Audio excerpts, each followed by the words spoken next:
By popular demand, I am bringing interviews back to the channel, and I know not everyone likes interviews on YouTube, so if you want to just listen to the audio version of this, in the description, I will put the links to all of the podcast spots where you can just listen to our conversation. And since we're doing interviews again, I thought I'd better bring on a big guest to start them up again, and that's what I did. I've heard him described as your favorite grappler's favorite grappler, and since I'm obviously your favorite grappler, and he's one of my favorite grapplers, I think you will enjoy our conversation. He is a Matt Serra black belt. He's the owner of Vanguard Academy, and if you are following me on Instagram like you should be, then you definitely should be following him because he posts some of the best content in the jiu-jitsu world, and I am going to ask him how he manages to get so much detail into such very short clips. Please welcome to the channel, Jason Rao. I appreciate you coming on and talking to me so much, man. I'm a Yeah, big, my big pleasure. fan, and the whole reason I do this show and this channel is to try to get famous people to talk to me, so you included, for some reason, agreed to do it, so I appreciate you coming Dude, on. I'm happy to do it, man. Thanks for having me.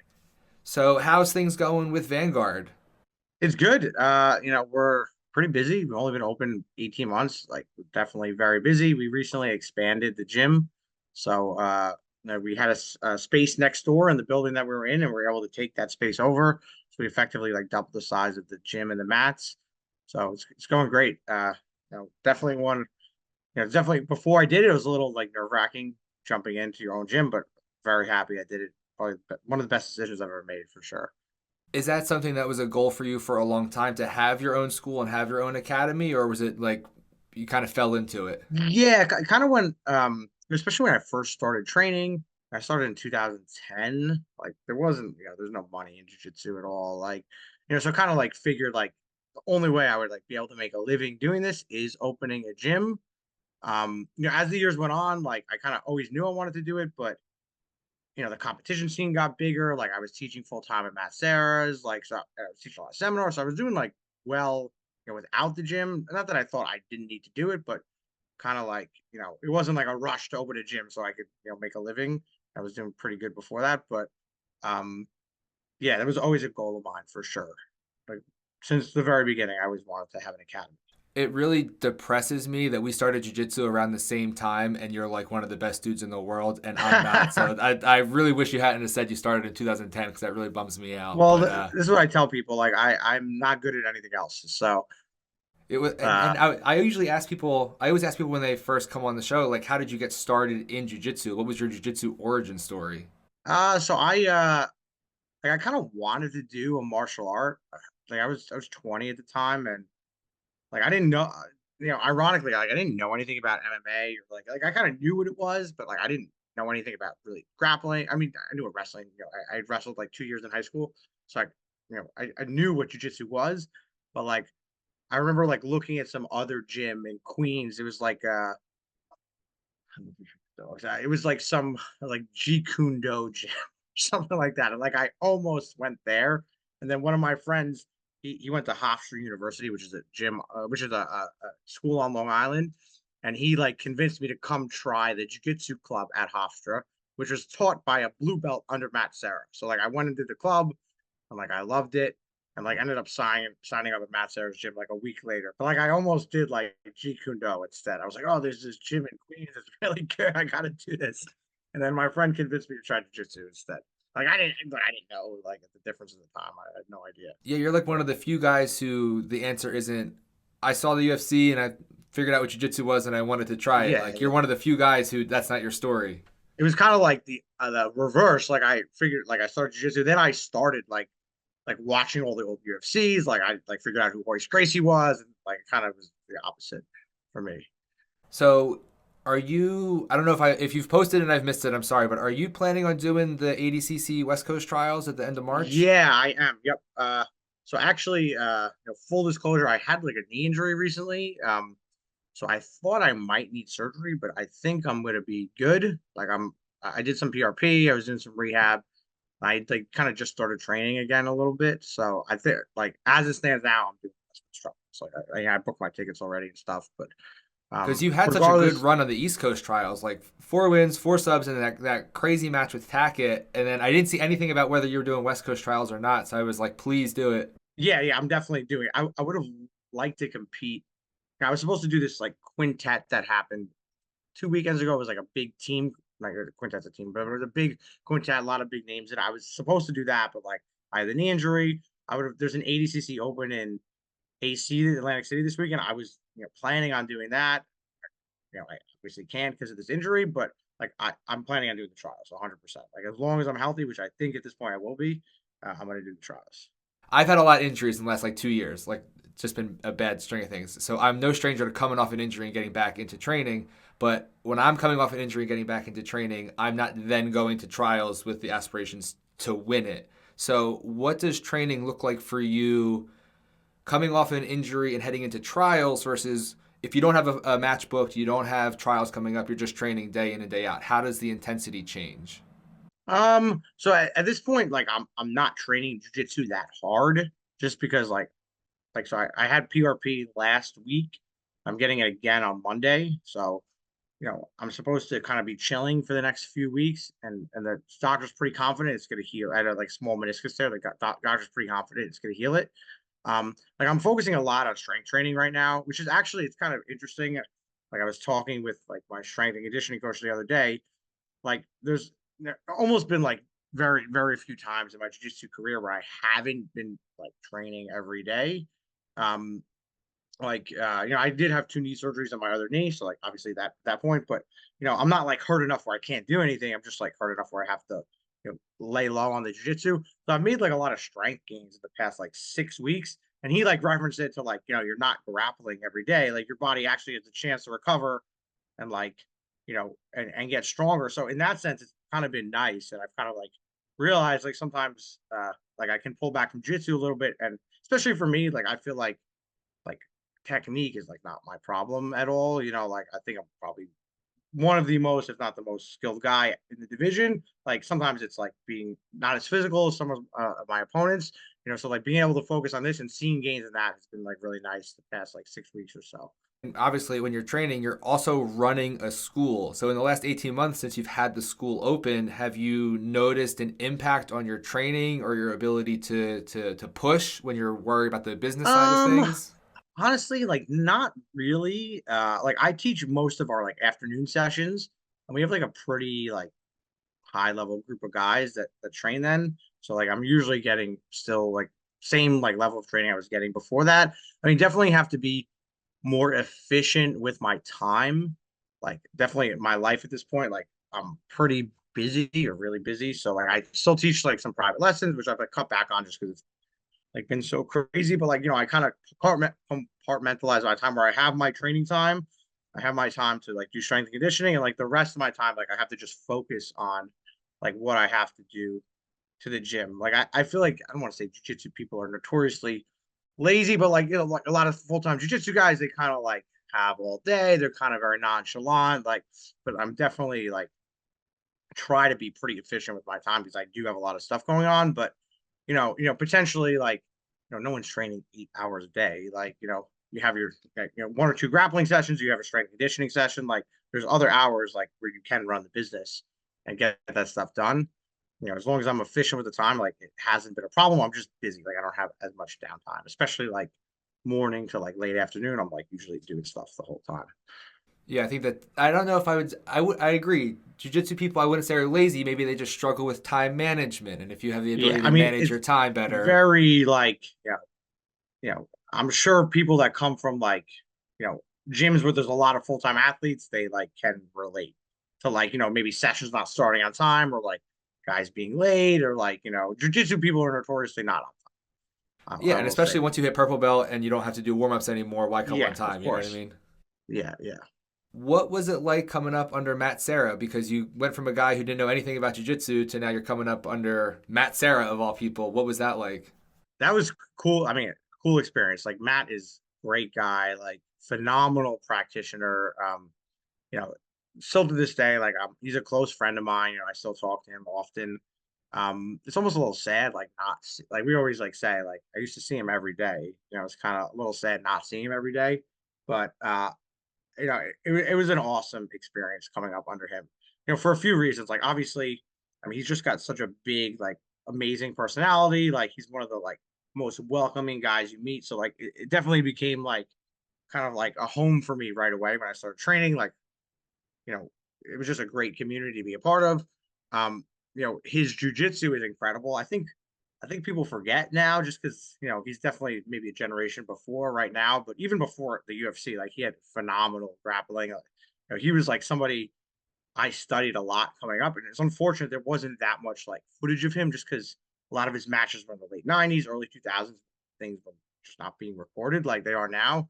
But he was someone that like I tried to emulate, especially like with my guard passing coming up.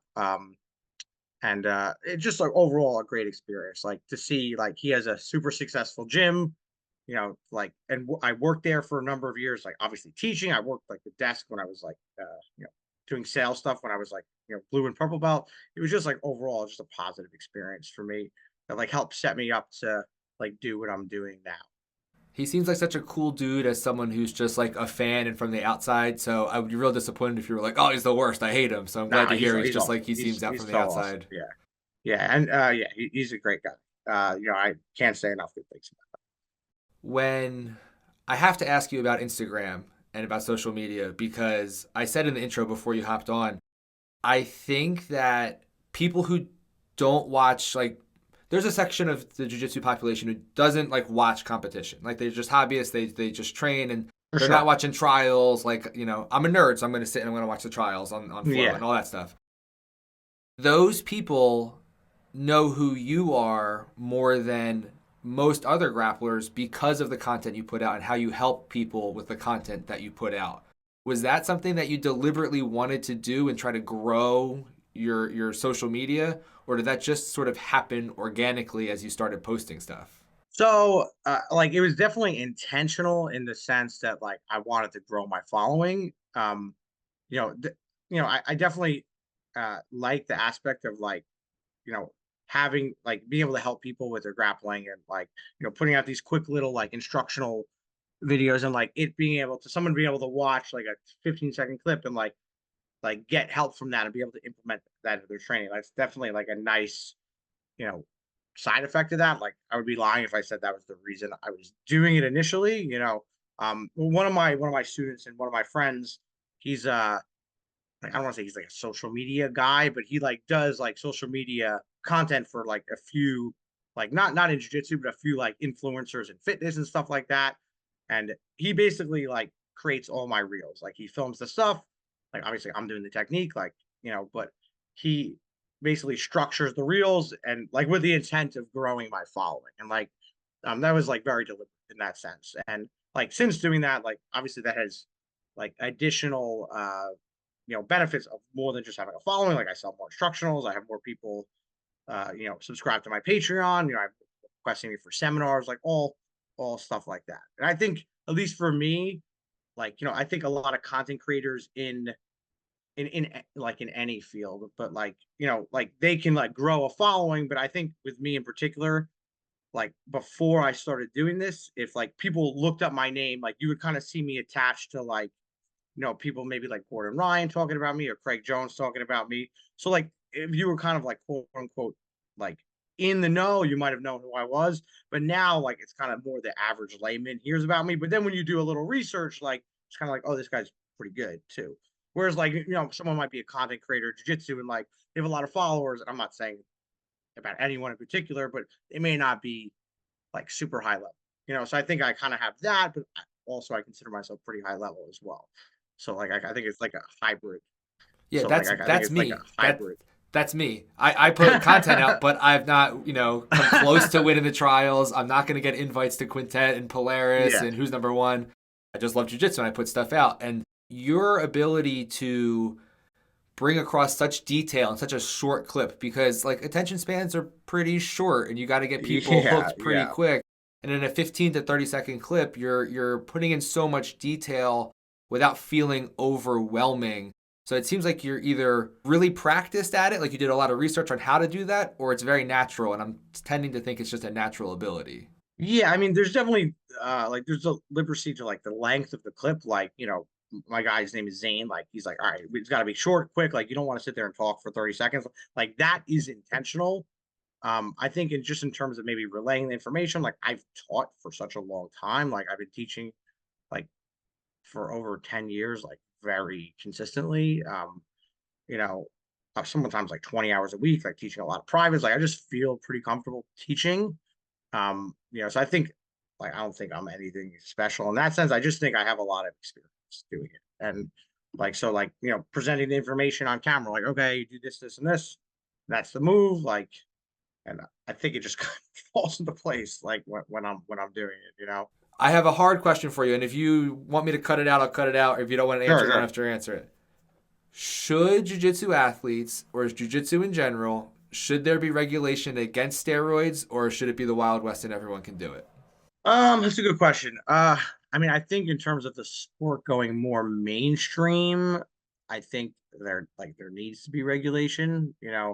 Um, I mean, if you look at like, mainstream sports, like quote unquote, like the NFL, like, basketball, baseball, like, I'm not saying these guys do or don't juice, but they're certainly not public about it, right? Like, again, I don't pretend to know like the ins and outs of like the steroid business. Like maybe all these guys are on stuff and they're beating the tests. Like I'm sure there's people who say that maybe they're not on anything. I really don't know. I can't speak to that, but like it definitely shouldn't be like it's not out of the public, right? Like no one's talking about steroids in football.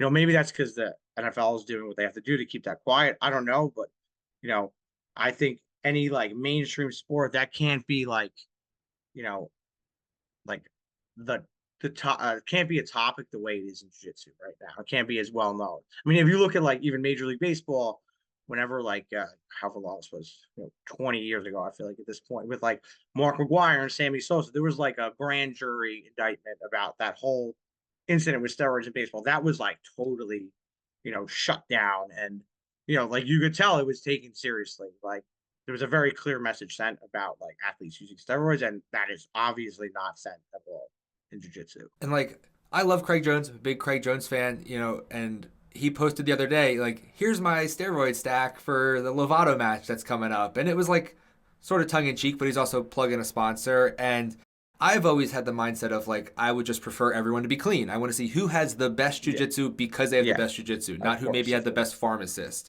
And when Yeah. Craig posted that, I was like, like I don't know if this is what's the best for jujitsu. And I can cut your answer For, out if you don't want to get in trouble or hot water if anyone who's like super pro steroids in the professional jiu-jitsu I mean, world. yeah. But I mean, I don't like fault Craig in any way. Like, I mean, he's like kind of. It's like his like thing is like he makes a joke out of it, right?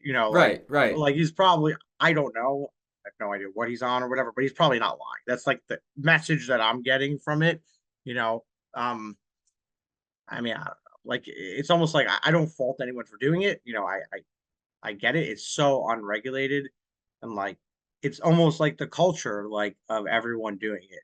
So it's like I get it, but at the same time, I think like for the sport to move further, there's going to be have to some type of like way to kind of regulate that, Do you and think we can get to? especially if it's going to become mainstream.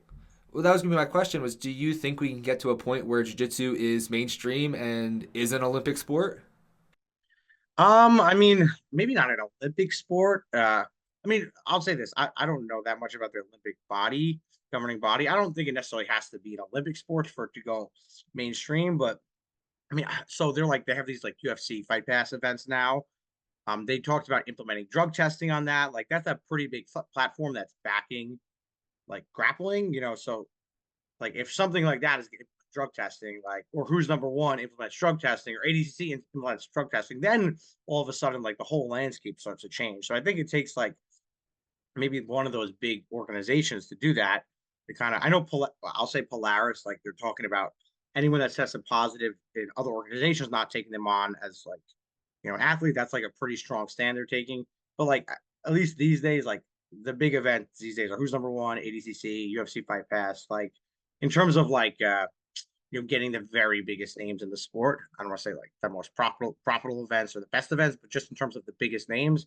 Like if one of those were to take a stand against it, I think that could potentially sway that momentum, in the direction of getting rid of it potentially in the sport. And I like I'm a big nerd, so like I really like cycling. Like that's a thing that I like. And it was in the 90s and early 2000s with cycling, it was like the choice was be elite and do steroids and you can actually make a career in cycling, or be an elite competitor, not do steroids and your career's over. And I don't Yeah. want it to get to a point with jiu-jitsu where it's like there's all this talent, especially now that kids are training jiu-jitsu at like 5 years old, and by the time they get to 20, they're monsters. And now you have to choose, like, all right, do I want to have a career in jiu-jitsu and do steroids, even if I don't want to, because that's what it takes, or do I want to stay clean and like that's all right, I'm not going to have a Yeah, career. I So mean, even with cycling, I know there was a year, wasn't it like the top 17 people in like the Tour yeah, de France all like popped yeah. for EPO, whatever, There was the whatever. one when they stripped Lance Armstrong of like one of his wins. It was like in order to give it to the next person who never tested positive in anything ever, you had to go down to like 23rd place or something. So it's Yeah, like yeah. I don't want that. But I mean, so in this sense, like I don't fault Lance Armstrong. Like, I mean, like I almost feel like I don't know that much about cycling, but I almost feel like it was a fairly even field because everyone was on it. Like, and he probably would have been the best anyway. Like the same way, like in regards to Gordon, like I don't fault Gordon. Like I think Gordon's the best guy. Like, and if everyone was clean, I think he'd probably still win. Like so I can't fault an individual athlete, but definitely as like you can't blame the athletes for gaming the system. If they can take steroids, like I don't know how you can like, it's like you said, the potential of like making the career, being successful or not. Like I think it has to be like the organizations, whereas like truthfully, like someone like Gordon has more power than almost any of these organizations. So like who's number one is not going to ban steroids because they risk losing Gordon's contract. You know what I'm saying? Like versus like if the organization truly had enough power to like control, I don't want to say control the athletes, but like regulate it where they could actually test the athletes, then like you could potentially start seeing some changes. I agree. I agree. On a different topic where neither of us is going to get in trouble from the pro steroids crowd, when was the last time you put on a jiu-jitsu gi? So, dude, actually, like I train in the gi. So this week I taught like the gi class in my gym and Tuesday afternoon. I was So I just was like I can't picture you in the gi, and I was like I'm wondering if there's like secret footage out there of like maybe a gi instructional dude, like coming. I did the worlds like 4 times in colored belts. I never placed. I made it to the quarters at brown belt one year. I think I won 4 matches before losing. But like so when I was at Sarah's, I used to teach and train in the gi like 3 days a week. Like it's kind of funny. Like when we opened Vanguard, like we have gi classes on the schedule, but it's mostly like beginners. Like at this point, we had a few advanced gi classes, but like at least like the students we had only wanted to do no gi, so we like didn't really like have that many advanced gi classes. So I kind of was not really training. Before I opened the gym, I was training in the gi 3 days a week. I wasn't competing in the gi, but I was pretty like consistent training. I enjoy training in it. Um, but now like I teach in it, but I don't really train. Or at least like the classes I'm teaching is mostly beginner, so I'm not really training. Like I would be if I was training in the no gi classes. Do you think it's important for someone who is a hobbyist, likes jiu-jitsu, and wants to get their jiu-jitsu better? Is it important for them to train in both, or is picking one gi or no gi, is that still all right, you think? I think it doesn't matter. I think it's kind of do whatever you like. I don't think you have to. I think it's pretty obvious now. You don't need to do gi to be better at no gi. Like I think if you do no gi, you're going to be good at no gi, and if you're going to do gi, you're going to be better at gi. Obviously, there's a lot of crossover. Like grappling is grappling, in the end, but there's certainly differences. And someone who's a good grappler, I think, can transition between both with a little bit of work. I think from like a gym perspective, like I think like having gi classes is important. I think it's like a little bit more it like fits to a wider demographic. I think I think like Nogi definitely favors like younger, faster, more athletic grapplers, especially if you're trying to run like just like a general program at your gym where you're like trying to get like people of all ages and fitness levels involved. Like I think having e class is important. I think it is a little bit easier to get people involved with the gi. Like it's a little bit slower. Like not that it's easier, it's definitely not easier to learn, but like it's easier to control somebody. Like you have more handles. I think it can get people into jujitsu a little bit easier if they're maybe a little bit older, less athletic, not as physically fit as like a younger guy with a wrestling background, for example. Yeah, you don't have to worry so much about just athleticism carrying you against, a Yeah. 20-year-old spaz. Yeah. Um, do you think, in terms of professional competition and pro jiu-jitsu shows, do you think the gi is dead, as some have proclaimed?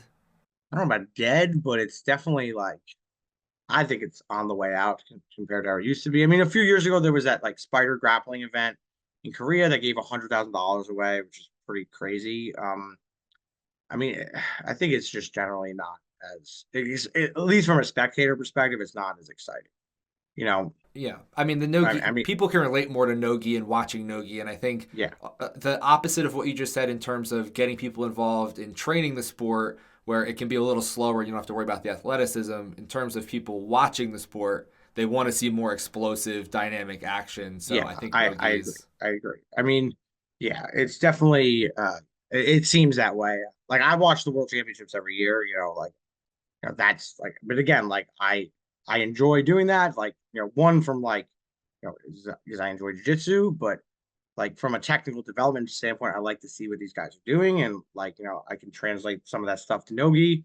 But like the average person, like the World Championships is not exciting. I mean, half the matches are closeouts in the not half the matches, but like in the finals, you get however many divisions there are, you have 3 or 4 closeout. How is that a spectator sport right, right. in I any don't want to way? watch two guys shake hands and do rock paper Yeah, we're scissors. gonna we're gonna not have the Super Bowl this year.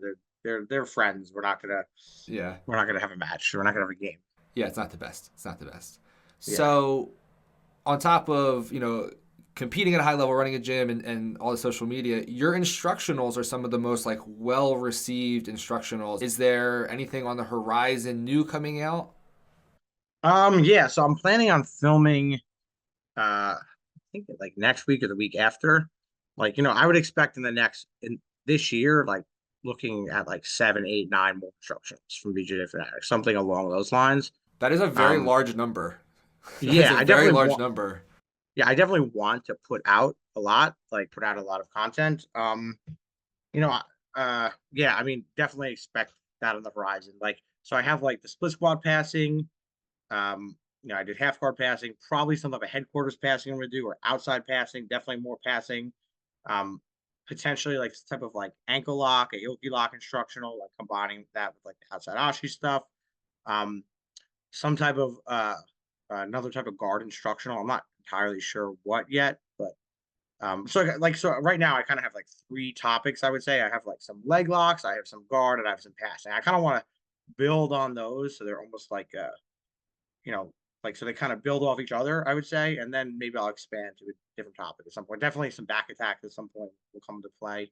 But for now, the next few will probably expand on those current, not expand, but like, be similar in topic. So if you watch one of those and then you watch another one, it's going to make sense and fit in. And then I'll probably move on to some type of the back takes or back finishes or something like that. Listen, if you want to send them over to me early, as like a second set of eyes, so I don't have to wait, like that would be cool. I'll proofread them for you, make sure they all look good. Just Let me talk to Bernardo. I'll see if yeah, he just hit me up. Just send me an email. I'll check through it for you. But Jason, I appreciate you coming on, man. Like I said, you're one of my favorite sure. guys to watch, and I didn't want to be harassing you and chasing you for an interview, but No. I'm so glad we were able to connect and talk for a Yeah, little my bit. pleasure. Huge thank you to Jason Rao for coming on and talking to me today. I put the links to everything you need down in the description. Please like the video and please subscribe to the channel. There are a lot more interviews coming. I'm just working on the edit right now, so stay tuned for those, and I will see you in the next video.